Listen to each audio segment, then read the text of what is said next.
Welcome back to the Dershow. Before we start, I just wanted to mention the ribbon I wear all the time. I've been wearing it since October 7th.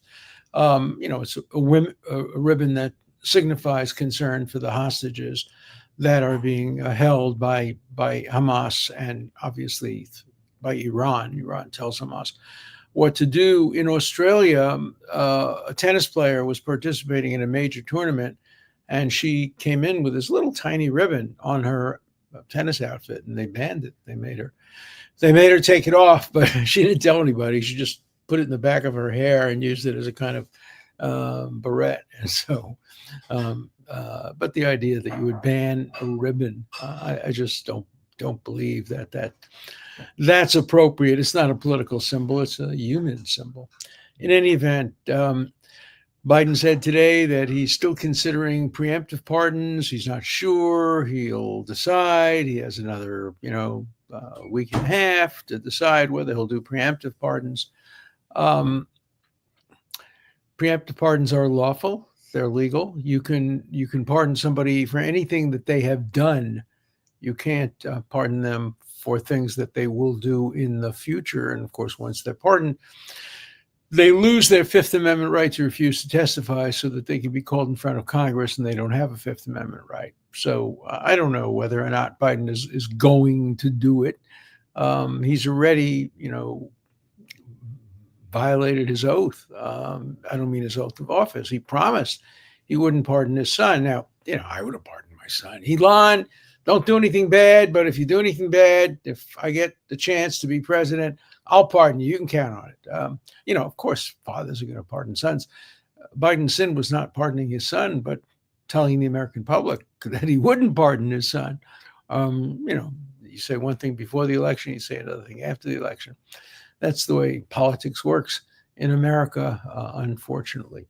So here's what I want to talk about today. On Friday, we will see Alice in Wonderland in the courtroom. Alice in Wonderland justice.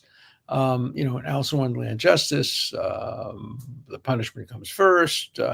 The trial comes second. The crime comes last of all. It's all backwards. We're going to see a spectacle. Judge Marchand has called Trump to come to New York, either by Zoom or in person, in order to be sentenced. Sentenced. That's what he says, to be sentenced. But he's already said he's not going to sentence him. He's already said there's going to be no sentence, no prison, no fine, no house arrest, no sentence. But he's going to sentence him so that the no sentence can serve as a basis for the appeal. The law in New York is until there's a sentence, there's no criminal conviction. And of course, the Democrats will say now he's a convicted felon. But he hasn't been sentenced. He's been not sentenced, or he's been sentenced to nothing. This typifies to me the absurdity of this whole charade that's going on. So I have made a determination. I will never, ever call Donald Trump a convicted felon or a convicted defendant or a convicted criminal. You can't be convicted of a non-crime. The court can say you're convicted. Even the Supreme Court can say you're convicted. It doesn't make it true. That doesn't make it true. He has not been convicted. You can't be convicted if there is no crime. And the best proof of it is there's going to be no sentence. Oh, the judge will say, there's a sentence. I'm sentencing you to be non-sentenced. Maybe he'll impose a dollar fine. I don't know whether he's going to do to try to make it into a sentence, but it's not going to be a sentence. Now, legally, it's a sentence if you're there and the judge says, I hereby sentence you to nothing. I guess that's a sentence. It's like the absurdity of claiming he's not only a convicted felon, but he's convicted of 34 felonies because, here I paraphrase, obviously, somebody had a piece of paper with 34 pieces of carbon paper, and somebody put down in one piece of the paper that, well, it was a legal expense, and then it, through the carbon paper, went to 34 papers. Hey, 34 felony convictions, exactly the same, but 34 felony convictions. The absurdity of this whole case from beginning to end. You're probably so bored with me saying this, but I just can't get over it. I've been doing this 62 years. I've never seen a case that I cannot describe. I mean, that's what I did for a living for 50 years at Harvard. I would come to class and I would talk about a case. I'd ask the students to state the facts, to state the law. If they didn't do it correctly, I would state the facts and state the law. If I called on a student to state the facts of this case and she or he stated the facts, I'd say, you're not a good student. You can't state the facts. There are no facts or law in this case. You can't make it up. You can't just make it up. And so I'm never going to call Donald Trump a convicted felon. And I don't think the media should. Of course, the New York Times will, and of course, CNN will. They'll not only call him a convicted felon, they'll say convicted of 34 felonies. Makes it sound like, he murdered 34 different people. I mean, it would be as if somebody was convicted, I want to make an analogy to this, for stabbing somebody 34 times and killing him. Oh, he's convicted of 34 killings. No, he's convicted of one killing. And here he's been convicted of what?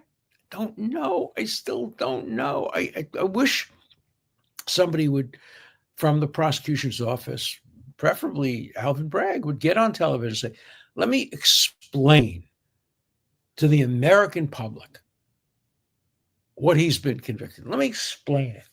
He won't be able to do it.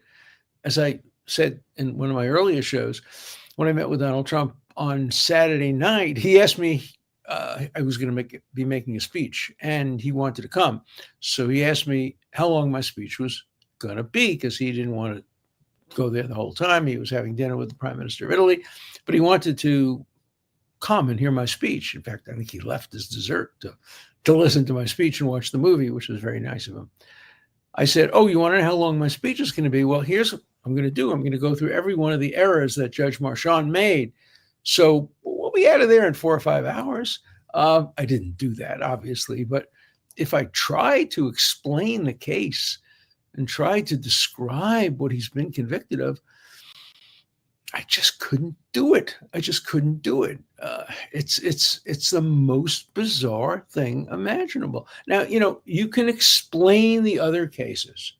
They're wrong, but you can explain. You can explain that in Florida, he held up a piece of paper that was classified, and he said to somebody, I should have declassified this. I didn't declassify it. I could have declassified it, but I didn't declassify it. All right. You can understand why maybe that's a crime, even though every president has done it. And even though Biden did it in the same situation, post-president, you could explain that crime.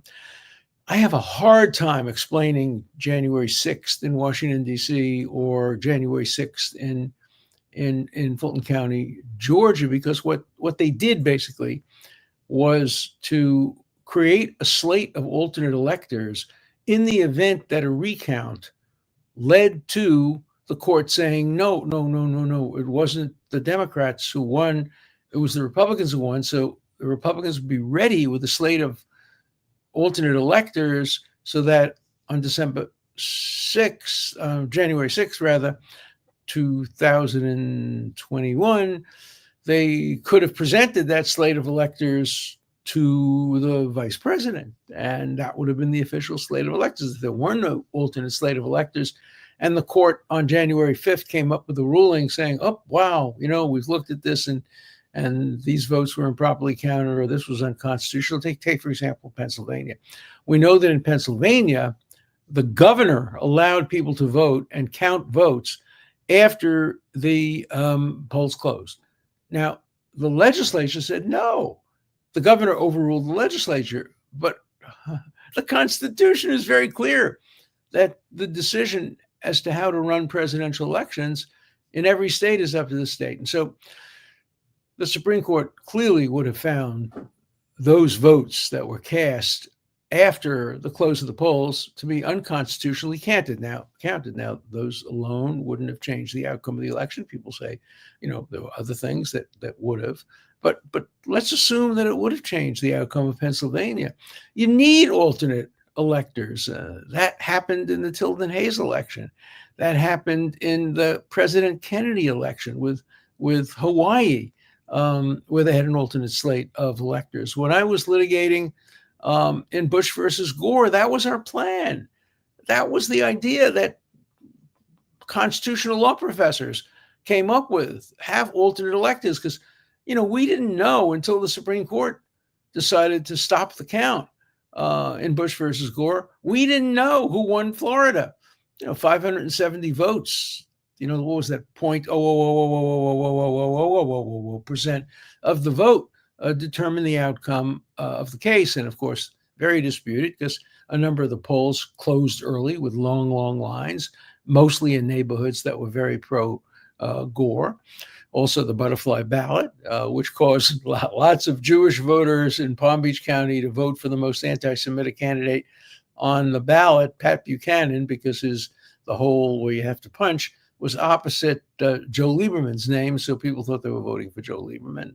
There were all kind of problems, and so until the Supreme Court decided in December that the recounts had to stop because there would be equal protection problems, because some counties were using one rule, some counties were using another rule, completely unanticipated. Nobody could believe. I remember I discussed it in class. I discussed it in the lunchroom at the Harvard Law School. Nobody imagined that the Equal Protection Clause applies. The Equal Protection Clause is designed to prevent discrimination against Black people. It was written right after the Civil War. It wasn't designed to say that different counties can't have different methods of counting. So everybody was shocked, totally shocked. And in fact, the lawyers who made that argument, by today's standards, could have been subject to disbarment. But it won.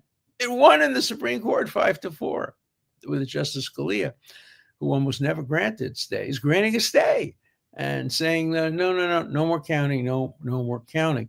But if it had been gone the other way, you'd need an alternate slate of electors. And so never understood those cases either. Now, you can argue that other things happened, that there was perjury, but the essence of those cases is that they were the false electors.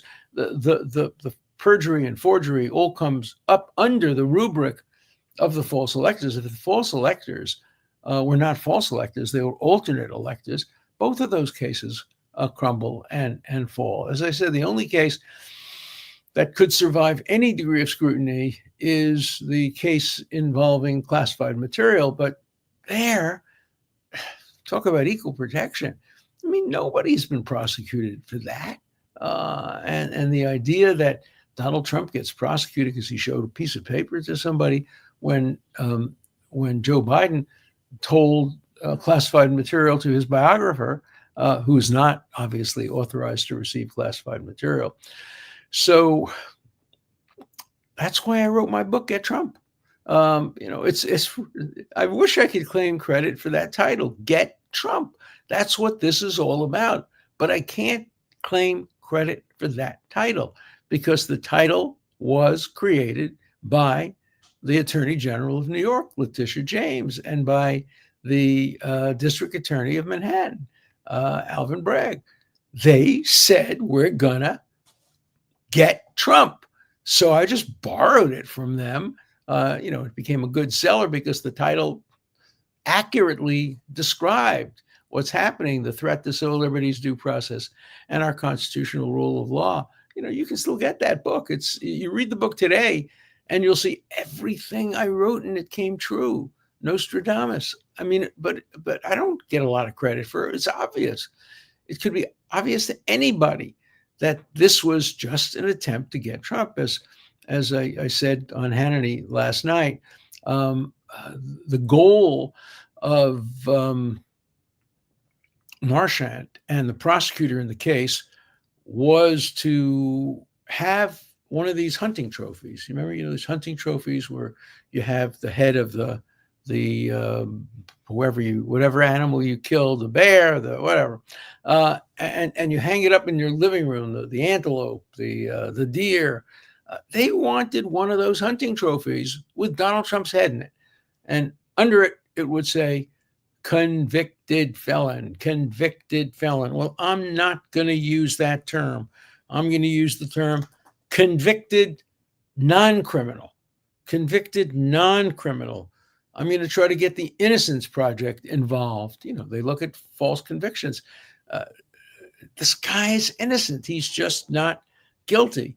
And I will never call him a convicted felon. And I'm hoping that some of the media, at least the media that's more sympathetic to the Constitution and the rule of law, will not call him a convicted felon. It would be historically wrong to call him a convicted felon. But I guarantee you that the New York Times and CNN on January 20th will say, because there won't be enough time to get this conviction reversed, they will say on January 20th, for the first time in American history, the Oval Office is going to be occupied by a convicted felon.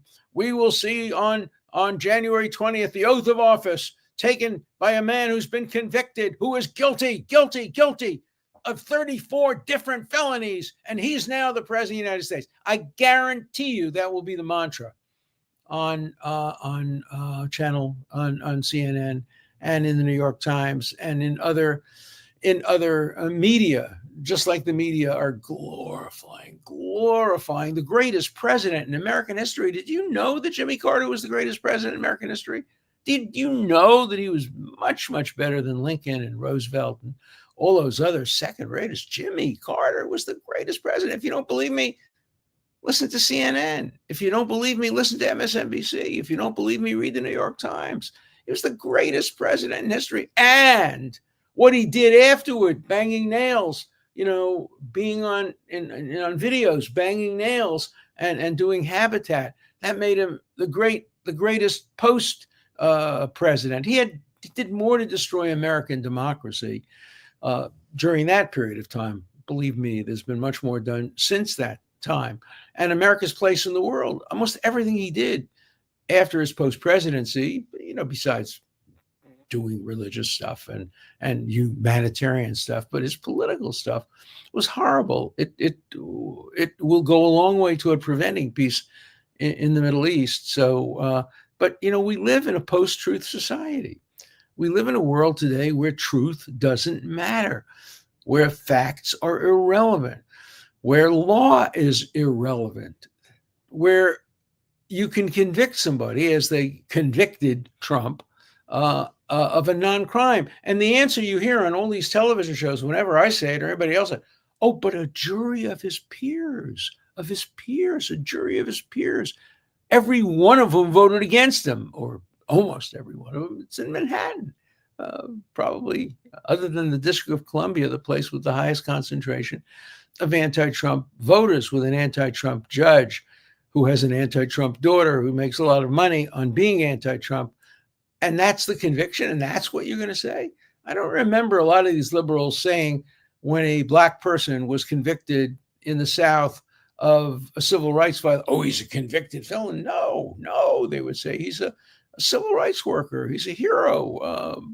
He's not a convicted felon. It's the Southern system of justice. Southern system of justice. Welcome to New York. Welcome to Manhattan justice, or injustice. And so never on this show or anywhere else will I ever call Donald Trump a convicted felon. Never will I say that he was convicted of 34 felonies when he wasn't even guilty of a single misdemeanor. He wasn't guilty of the misdemeanor. It was barred by the statute of limitations. The misdemeanor was magically turned into a felony based on hunches and surmises, which the jury didn't have to decide upon unanimously. Oh, what a country. It's a great country. What a legal system. It's a great legal system, but it has been so damaged by lawfare and so damaged by Get Trump. I just think that interregnum between his first term and his second term will be remembered not so much for what Biden did or didn't do.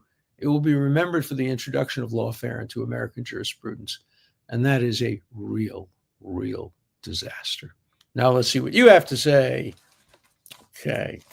By the way, in the last 2 days, not counting today, I don't know what today will bring, but we had 250,000 views. 250,000 views. That's pretty good for a show that doesn't have a lot of production, a lot of staff, and any commercials at all. But 250,000 views. Thank you, viewers, for having trust in me and having faith in me, and tell your friends. Maybe they'll want to view it too. Fannie Willis should be disbarred at the very least. I agree with you on the very least. She should be prosecuted for perjury. And that's a real crime. That's a real crime. When you put your hand on the Bible and swear in front of a judge and in front of millions of Americans that you didn't start your romantic affair with the man you appointed to be special prosecutors until after you appointed him, and the evidence of cell tower and everything else proves the opposite, disbarment is not enough. But she won't be disbarred. She got reelected, and she won't be prosecuted. And we'll see what happens in the higher courts as to whether her office will be disqualified. It probably will be, but we'll have to wait and see. Okay.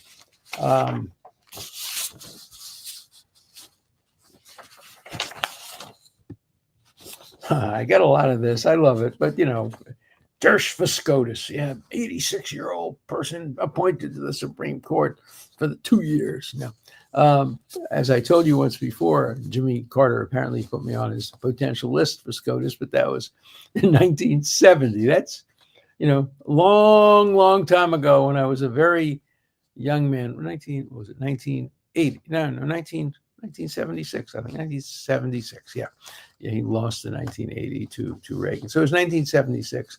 I was like 38 years old. All right, maybe then, but 86 years old. Not going to happen. This is a nice one. Sir, you are one of the few classic American liberals who actually seeks truth and justice. Well, thank you for saying that, because I don't want to see the word liberal turned into a dirty word. And I think that the right and conservatives and Republicans are turning it into a dirty word. Radical, leftist. Okay, I'll buy that. Progressive. I'll buy that. Woke. But liberal is a great thing. There aren't any left. There are 12 of us in the world. Liberals are people who, genuinely believe in free speech and due process for all sides without regard to partisanship. So I'm proud to be a liberal. I'll never, ever lose that label, or libertarian. I am a liberal libertarian. I am not a Democrat, and I'm not a leftist. Mike Huckabee, ambassador to Israel? Seriously? I thought for sure he would ask Alan. No, he didn't, and I wouldn't have accepted. I don't want to be an ambassador. Mike Huckabee's perfect. He's just perfect. I don't know if any of you know him, but he's the nicest guy in the world. No, second only to his wife, who's the nicest woman in the world. His daughter, of course, is now the governor of Arkansas. He's a perfect ambassador. Very smart, knows the Middle East, has been to Israel, I think, 100 times. He goes all the time. He's made films about Israel. He's written about Israel. He's going to be a wonderful ambassador, and he's going to represent President Trump, and that's the job of an ambassador. Ron Silver. Remember Ron Silver? He's the guy who played me in Reversal of Fortune. Elon, my son, was part of the process of picking him to be the actor who played me. Ron Silver is such an underrated actor. He shines in Reversal of Fortune and Blue Steel. He is an underrated actor, but he was an overrated basketball player. If any of you have seen the film, it starts with my character, played by Ron Silver, dribbling the ball endlessly. Doesn't even know where the basket is. No, that's not the way I play basketball. So overrated as a basketball player, underrated as an actor, and underrated as a really, really nice guy, a real mensch. I liked him so much. He died far, far too young. All right, know this. This is a repetition of what I've just said, but the 34 felony charges are accounting labels of monthly charges retainer to a law firm as legal fees that the prosecution argues should have been labeled something else. Let that sink in. Complete, utter bull. I couldn't agree more. But I wouldn't even agree as to one of them. He shouldn't have been convicted even of one misdemeanor. He didn't commit anything wrong. He didn't do anything illegal. In the New York case, absolutely nothing. Payments of non-disclosure agreements are perfectly legal and illegal expenses. That's what they are. I voted third party in 2016 and 2020. It was specifically the Stalinist lawfare waged by the Democrats that led me to vote for Trump in 2024. I don't know if there are enough of those who have determined the outcome of the election, but I have to tell you, I know a lot of people who that put them over the edge. I know a lot of people who were saying, well, I really can't vote for Harris. I really am uncomfortable about voting for Trump. But, I want to vote against lawfare. And the only way to vote against lawfare is to vote against Harris and to vote for Trump. So I think a lot of votes came in that way. And I think this lawfare backfired. And I think that's a good thing. I think the American people told the lawfareists, the generals in the lawfare, that they made a terrible tactical and strategic mistake. This guy compliments me on the title of my book. Get Trump? You called it. No, thank you. I did call it. This is one which so untrue.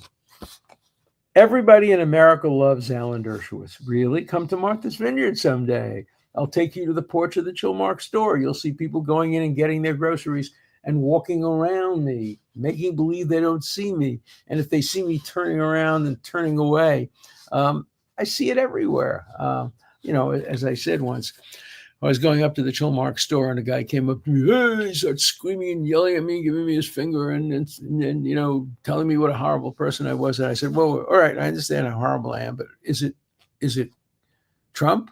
Is it Epstein? Is it Israel?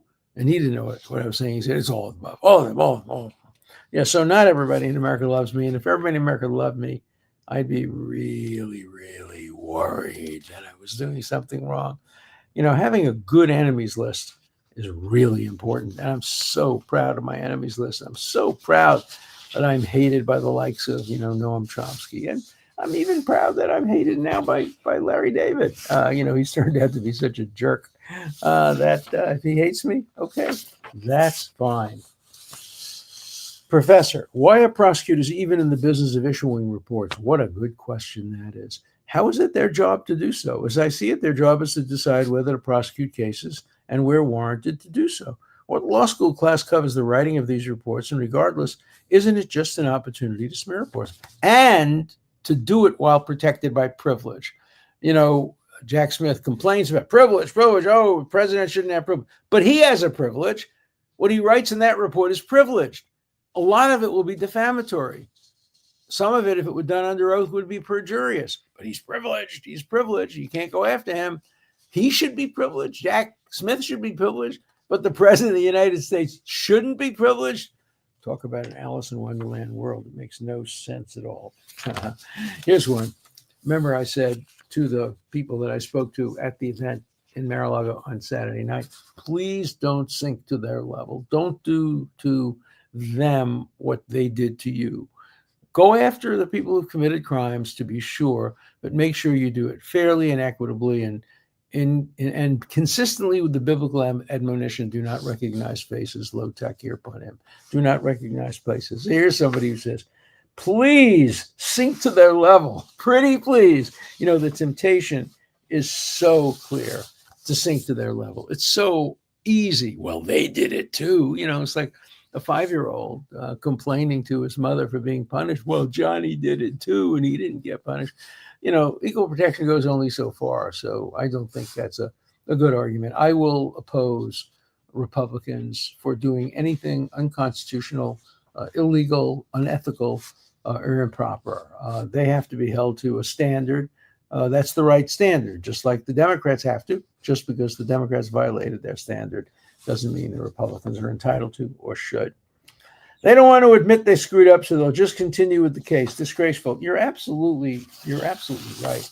I think there will be attempts by the judiciary to protect Marshawn and to not admit that there was a screw up. And finally, is there a legal institution that oversees the conduct of judges? If there is, there shouldn't. If there isn't, there should be. And if there is, why aren't they doing their job? You're absolutely right. Supreme Court isn't governed by that because it's an independent branch of government, but all the other judges are. And unfortunately, the bar associations and the judicial committees have been falling down on the job. You know, the Romans said, who will guard the guardians? And I'll end the show by saying, who will judge the judges? Well, history will judge the judges. Morality will judge the judges. And if you believe in heaven, I wouldn't want to be Marchand in front of the heavenly court. See you next week.